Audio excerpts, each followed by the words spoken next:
Hello friends, this is Meenu. Welcome back to my channel Storytell.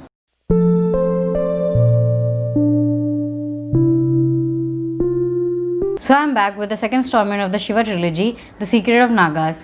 The first book, Immortals of Maluha, I thought it was a good book, but nothing great. I was kind of disappointed because I didn't agree with the story and the character development in that book. But it seemed like Amish Tripathi has actually heard our problems and he rectified that in this book. There was much better storyline, even the characters were done justice to.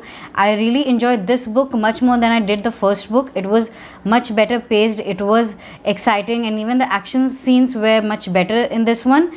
Of course, the battle wasn't as great as the one in the previous book, but still, whatever battle scenes it has, it was much better written and I enjoyed them more. So the story starts where the previous book left off, and we are thrown into this chase scene between Sati, Shiva, and the Lord of the People.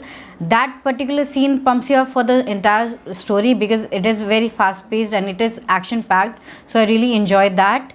After that, it's a long journey to find the secret of Nagas and the secret of the evil, and how the evil has been created, or how something good can be turned into evil. In this book, Amish has taken us into a beautiful journey to the city of Kashi, Asi Ghat, the Dandak forest, which is also Sindhuban, and we get to know about the story, its background. We also stumble upon many legends, and these stories kept it more intriguing. The plot line, the stories that we learn of other background characters was very interesting, and I really enjoyed all of those things more than I enjoyed the actual knowledge that I gained in the first book. Like I said, the narrative of the story was much better from the previous book. The adventure that we go into, the romance that we like, and the legends that we learn are much better portrayed in this book than was the previous one. So without wasting any time, I'm gonna tell you what I liked and disliked about the book. There's not much dislike, so I'm gonna start with that first, and then we'll go into the parts that I really love. So the first thing that I did not agree with was the secret itself. I think it was not worth the wait. The big reveal at the end was something that we kind of figured out in the first book. It was not that big of a secret. It was not something worth waiting for. In fact, the secret that we learned in the middle of the book was much better, was much exciting and much mind-blowing than that one. After that reveal, I was kind of figured that maybe that will be the end of it, and that was kind of disappointing. I think for such a good book, it needed a better ending.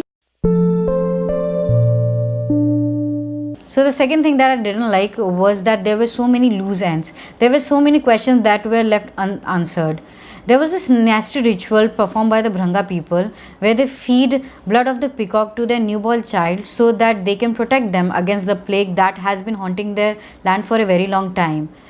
And after that, we do not actually get more of the story. It was not explained very well. Even the plague was not looked into after that. So I think that story would have made much better, interesting plot. I think that should have been explored more, and especially how the peacock blood actually worked, because it was shown that it worked, but the logic or the sense behind it did not, because everything else in the book has some sort of science behind it, but that particular scene had no sense, and I think it should have been told more, it should have been expanded more in the story. There's also another scene with Sati and the king of Kashi where he goes into the eastern ghats of the Ganga to meet someone, and Sati wanted to find out who is he meeting. So she goes after him and she follows him, and the secret that is revealed was also very interesting. So I really think that should have been explored too. And the character that was introduced, I think she would have made a very good character to read about. So I think she should have been added to a few more pages, because that was one interesting character I really wanted to read. I really hope these questions are answered in the next installment. I really wanted to know how the peacock blood work, and something about the plague, and this other character where she has been living all this time and how she adds to the story. I really wanted all these questions answered, so I'm really hoping for that in the next installment. So now let's talk about what I liked about the story. This is going to be a long list because I liked so many things. The first thing that I like about the book was the story itself. In the first book, I was kind of disappointed because for a world of this large, I needed a better story, not as simple as I got in the previous one. but this story was more complex. It gave us lives of Nagas, and I was always interested to read about them because I was really intrigued by them in the first book. I wanted to read more about them, and I got it from this book. This is also very fast paced and action packed. Even though there was not any great battle, I still enjoyed it. I especially like the scenes where Sati fights lions and Ligar, and those scenes I really enjoyed. There's also a death scene in the book which hit really hard. I felt really bad for the character. I sympathized with him and I didn't want him to die, but that scene I think was necessary, and I really liked that scene. Like I said, the story has more impact than the first book, and of course with the development of characters and how well the characters are written in this book, you get engaged more into the story. The second thing I liked was the big reveal in the middle of the book. It was mind blowing. I was kind of blown. I really like when a book surprises me like that. It was not something I was expecting, and it worked so well with the storyline, with the narrative, and I thought that was brilliant. The inclusion of those two characters, someone we have known before, and it just makes more sense to the story, and I really like that. I really like their characters. These two characters which were revealed in the middle of the book, we didn't know their name. We were just referred to them as Lord of the People or the Queen of the Nagas, and learning their identities was the biggest reveal of this book. I really hope that would have been the end of the book, because this reveal makes more sense to me. This is what I'm talking about. This is how you keep me hooked. This is how you earn my respect and love. And that particular scene made everything so better for me. This particular scene made me fall in love with this Amish Tripathi world after all. The third thing that I liked was the character development. This book does have a character development.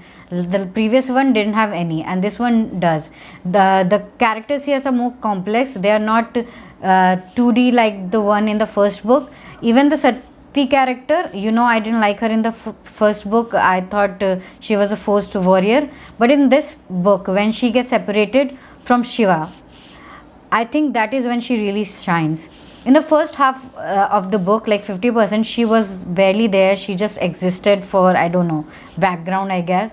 But after Shiva left her to go to this another journey and she's left alone, that is one where she really shines. She goes on her own adventure. She fights against the lions. She fights against the Ligars, and that is where I really liked her. I really saw her skill, and I really liked her also as a mother. I really liked her as a daughter in this book. She did a very good job compared to what she was in the first book. There's a particular scene in this book which I cannot talk much about, but this is where she has a fight with Daksha because of something he did, and that particular scene was so good, and I really liked her in that particular scene. How she fights to him, how she says things to him. I really liked that scene. I really loved her in that particular scene, and after that she earned little bit of my liking, I can say. I really wish we see more of her that way in this third book, because I don't want Amish to just stop her with that. He can do much better with that particular character, because she is a very strong personality and she needs a better storyline for that. Even the character of her father, Daksh, he was shown as a much complex character. In the first book, we just see him as this 2D character where he's just a devotee of Nilkant and he just goes by these laws, but he's not afraid to change them according to his preferences, according to his family. But in this book, we see more complex version of him. He is sometimes good and he is sometimes bad, and it's very difficult to determine which sides he leans more into. He is of course ridden by his prejudices. He cannot go beyond that, but his love for his daughter is much greater than that. So we see his dilemma and we sometimes sympathizes with him and sometimes we just hate him. So I really like that dynamic. The other character that I liked was the Lord of the People. He is more or less like Shiva. Both are lethal warriors, but they have heart of gold. Both can be easily beguiled. I think that makes him more endearing, that makes him more innocent. Especially after you get to know who this real character is, you get more attached to him because you know that particular character, you have loved him for centuries and you're gonna love this person more. I really enjoyed his dynamic with Sati and Shiva. I really enjoyed him more in their presence. He added much character development to both of those characters, and I really like that part. You already know that I'm already fan of Parvateshwar, but I also loved Anandamai in this book. I really liked her in the first book, and I didn't mention her in the previous video because she barely had any scene in it, but in this book she was given her whole story, and I really enjoyed her. I just cannot help but smile whenever she comes onto the pages. I really enjoyed her character. She was not like Sati. She was not just blind devotee like her. She is her own personality. She is a warrior and she knows how to take care of herself. She's witty, she's smart, she's everything that I really like in a heroine. So I really loved reading about her. The other female character that I absolutely loved was the queen of the Nagas. I think she was fierce warrior, and every time she comes on the page, I really admire her. I really admire her strength and how she helps herself. And after you find out her real name, you know that this is how this character is supposed to work, because her namesake is the same character as she is, so that makes her more fierce, that makes her more respectable, and I really liked her character, and I really enjoyed her scenes with almost everyone in this book. Now let's talk about the romance that I actually enjoyed. You know, I was disappointed with the romance in the first book between Sati and Shiva. I didn't enjoy it. But the romance in this book between Parvateshwar and Anandamai, I totally loved. There was this particular scene in the first book where their relationship was hinted at, but I didn't think Amish would pursue it because there's this huge age gap between both of the characters. But still, I didn't care about that because I was really invested into the story. They both are such different characters. Parvateshwar is more stoic, he's more rigid, and he has already taken vow to never get married. On the other hand, Anandamai is more witty, she's more wicked, and she flirts with him and want to seduce him into a relationship with him. And these two different characters makes this romance much more lovable, and I really enjoyed reading the scenes between them. I really enjoyed Anandamai and I really enjoyed Parvateshwar, and their chemistry was way too much. I really hope this book was an adult book because I would have liked more of those scenes, but of course this book is not that. But anyway, I enjoyed them, and this is the kind of story that keeps me hooked. This is the kind of romance that I wanted, where I do see them fall in love with each other. So for me, I was more interested in this love story than I was ever in Sati and Shiva's. Fourth thing that I enjoyed about the book was the legend that we saw. I love the legend of Assighat. I love the story behind the Bhranga people, and also the legend of Parshuram. He was introduced in the book as this bandit who was always angry and who was hell-bent on killing the Kshatriyas.